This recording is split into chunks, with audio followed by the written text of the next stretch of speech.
का गांव में चोरों ने सीआईएसएफ के रिटायर्ड इंस्पेक्टर के घर चोरी की और करीब 40 से 50 लाख रुपए के आभूषण और सामान चोरों ने उड़ा लिए। घटना के दौरान घरवाले घर पर मौजूद नहीं थे।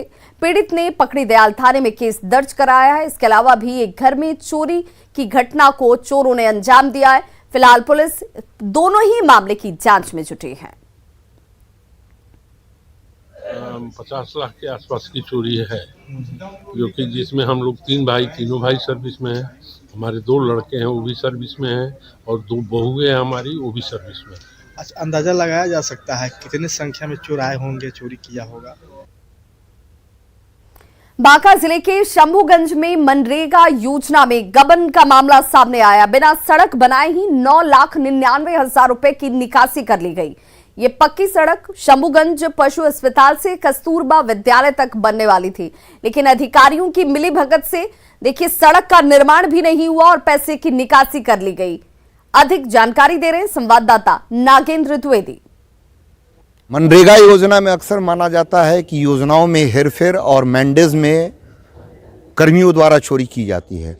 और योजनाओं की अगर बात की जाए तो शंभूगंज प्रखंड मुख्यालय के बगल से पशु अस्पताल से होते हुए बीआरसी से होते हुए कस्तूरबा विद्यालय तक मनरेगा की योजना करीब 10 लाख रुपए की थी, लेकिन उस योजना में काम नहीं हुआ, लेकिन पैसे की निकासी पूरी तरह से हो गई।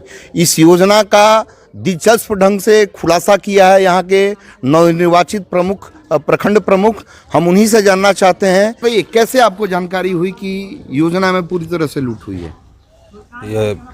यहाँ के ग्रामीणों के द्वारा, कुछ बुद्धिजीवियों के द्वारा इस कस्तूरबा गांधी विद्यालय के लिए रास्ते की मांग लोगों ने की।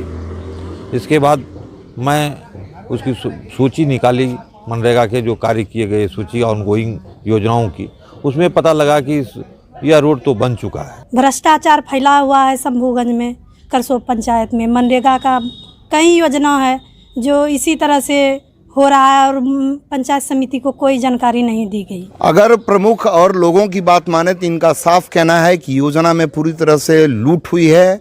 अब देखने वाली बात है कि जब प्रखंड मुख्यालय के समीप योजना में लूट होती है तो जो जिले के अन्य, जो प्रखंड के अन्य क्षेत्रों में कार्य चलता है उसमें क्या होता होगा, ये समझने वाली बात है। Nagendra, news 18 network, Banka. Patna city की गमकुआ थाना पुलिस ने 2 अलग-अलग आपराधिक घटनाओं में कुल 10 अपराधियों को गिरफ्तार किया है। पुलिस ने चोरी की घटना में शामिल कुल 5 अपराधियों को गिरफ्तार किया और चोरी की लगभग 8 लाख की संपत्ति को बरामद किया। वहीं दूसरी घटना में लूटपाट की योजना बना रहे 5 अपराधियों को भी गिरफ्तार किया गया है। पुलिस टीम ने गिरफ्तार आरोपियों के पास से 1 देसी कट्टा, 3 जिंदा कारतूस के अलावे 2 चाकू भी बरामद किए।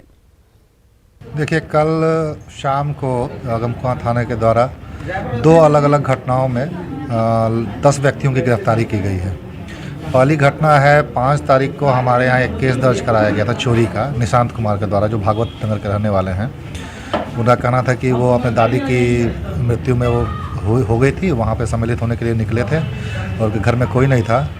जब लौट कर आए हैं तो उनके घर में चोरी हो गई थी और उसके बाद उन्होंने उसके केस का FIR लिखवाया। ये दूसरे क्रम में लगभग रात को 10 बजे, 9:30 बजे के आसपास सूचना मिली थी गश्ती दल को कि 4-5 व्यक्ति इकट्ठे होकर कोई अपराध करने की योजना बना रहे हैं। तो ये लोग जब अपना वहाँ गश्ती गाड़ी लेकर वहाँ पर पहुँचे हैं, जगह है LIG सेक्टर 9 के पास, तो वहाँ पर ये 5 लड़के वहाँ पे भागने लगे हैं, तो उनको खदेड़ कर पकड़ लिया गया है। खबर बगहा से, जहां खनन विभाग के मानकों को दरकिनार कर धड़ल्ले से अवैध खनन किया जा रहा है। वहीं सरकार के कड़े निर्देश के बावजूद प्रशासनिक अमला सुस्त नजर आता है। बालू घाटों से ओवरलोडिंग कर ढुलाई की जा रही है। खनन विभाग के नए प्रावधान के मुताबिक बालू घाटों पर वजन तौल के लिए कांटा लगाना है, जिससे कि ओवरलोडिंग पर लगाम लगाई जा सके, विराम लगाई जा सके। लेकिन खनन विभाग की तरफ से बनाए गए इन घाटों पर कोई धर्म कांटा नहीं लगा हुआ है। शिकायत के बाद जब जांच के लिए अपर अनुमंडल पदाधिकारी निकले तो कई गाड़ियां ओवरलोडेड नजर आई। इन पर क्षमता से ज्यादा बालू लोड किए गए थे, जिसे पकड़ा गया। भोलापुर खरड़ से रॉयल्टी है? रॉयल्टी तो हाईले है, रॉयल्टी मेरे पास है, इसमें क्या दिक्कत है? हाँ, जो चेक किया क्या ओवरलोड गाड़ी है आपका अभी? नहीं, ओवरलोड नहीं है। बालू तरह दिखा रहा है ऊपर से। नहीं, ओवरलोड कहाँ है? ड्राइविंग लाइसेंस आपका नहीं है। नहीं है। कितना दिन से गाड़ी चलाते हैं? ये गाड़ी हम ज़्यादा दिन से नहीं चलाते हैं। लगभग 1 माह 2 माह? हाँ, 2 साल हो गए। ओवरलोडिंग की शिकायत आई है जी। अभी हमने एक ट्रैक्टर को पकड़ा है, थाना भेजा है। कौन थाना? ये भैरवगंज। ये ट्रैक्टर जो पकड़े हैं? ये ट्रैक्टर पकड़े हैं, इसका सब कुछ ठीक है। अब ओवरलोडेड है, लग रहा है 100 CFT से ज़्यादा है। जी। तो अब बहुत ज़्यादा तो नहीं है, तो इसको हम बहुत ज़्यादा लेकिन ओवरलोडिंग है ना सर जी? ओवरलोडिंग कांटा पर जाएगा तभी पता चलेगा, वही जा करके चेक करेंगे। दरभंगा से डीएमसीएच में एम्स के निर्माण वाली जगह पर मिट्टी भराई का काम रुक गया है, जिससे लोगों के मन में अब एम्स के निर्माण को लेकर भी संशय गहराने लगे हैं। हालांकि डीएमसीएच के अधीक्षक का कहना है कि निर्माण में कोई अड़चन नहीं है, बल्कि ठेकेदार को लेकर समस्या आ रही है। वो समस्या भी बहुत जल्द सुलझाई जाएगी और 1-2 रोज में मिट्टी भराई का काम भी शुरू हो जाएगा। ठेकेदार यहाँ आए भी और काम शुरू हो गया उसका, लेकिन जिस रेट से वो मिट्टी ले रहा था शायद उस रेट से उसको भराई करने में काफ़ी घाटा लगता, तो वो कहीं अगल बगल में 5-7 किलोमीटर की दूरी पर ज़मीन एग्रीमेंट करवाया है और होगा। उसमें कोई व्यवधान नहीं है, कोई कानूनी अड़चन नहीं है, जस्ट एक चांस है, मौसम खराब होने के कारण नहीं हो पाया। आखिरकार एम्स निर्माण को लेकर पहला काम लंबे अंतराल के बाद किया गया और ये काम था मिट्टीकरण का। जो निचला इलाका है डीएमसीएच का, हम वहीं पर खड़ा हैं और आपको दिखाना चाहते हैं कि जो पीछे आप देख रहे हैं कि आपको 4 से 5 टेलर मात्र मिट्टीकरण का काम यहां पर किया गया था, जो 21 जनवरी को पूरे तामझाम के साथ जो सांसद दरभंगा विधायक की उपस्थिति में पूजा पाठ करते हुए, नारियल फोड़ते हुए इस काम का प्रारंभ किया गया था। लेकिन 21 जनवरी के बाद आप देखेंगे तो 1 टेलर मिट्टी भी यहाँ पर नहीं गिराया गया।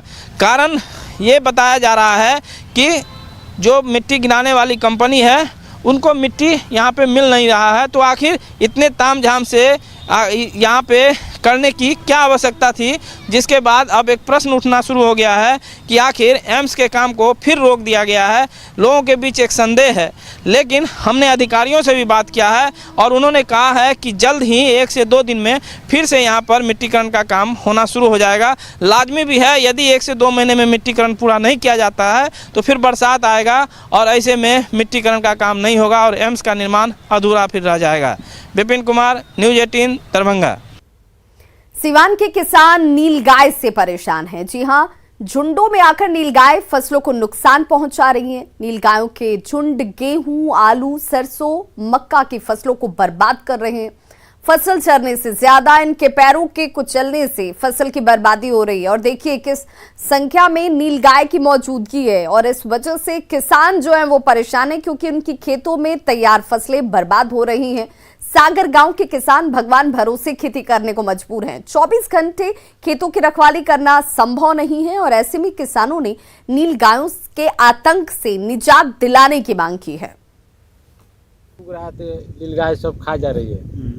एक उधर परेशान थे लोग कोरोना काल से, अब फिर देखिए तो नीलगाय से लोग परेशान है। किसान क्या करे, उनको पैरों से कुचल देती है। जितने भी फसल है थोड़ा भी बहुत है कुचल उचल के खराब कर देती है। गाय बहुत नुकसान कर रही है। जजात के लिए सब पैर से कुचल दे रही है और खा जा रही है। बहुत किसानों को नुकसान पहुंच रहा है। बिहार में रासायनिक खाद की किल्लत को लेकर कई जगहों पर रोज हंगामा हो रहा है। ऐसे में विकल्प के रूप में कृषि वैज्ञानिक जैविक खाद का इस्तेमाल करने की सलाह दे रहे हैं। गोबर और पत्तों से तैयार किए गए जैविक खाद फसलों के लिए फायदेमंद है। ज्यादा जानकारी दे रहे हैं कटिहार संवाददाता सुब्रत गुहा। एक तरफ पूरे बिहार में खाद के किल्लत को लेकर हाहाकार मचा हुआ है। इस बीच कटिहार कृषि विज्ञान केंद्र के वर्मी कंपोस्ट इकाई से एक राहत भरी खबर आपको दिखा रहे हैं।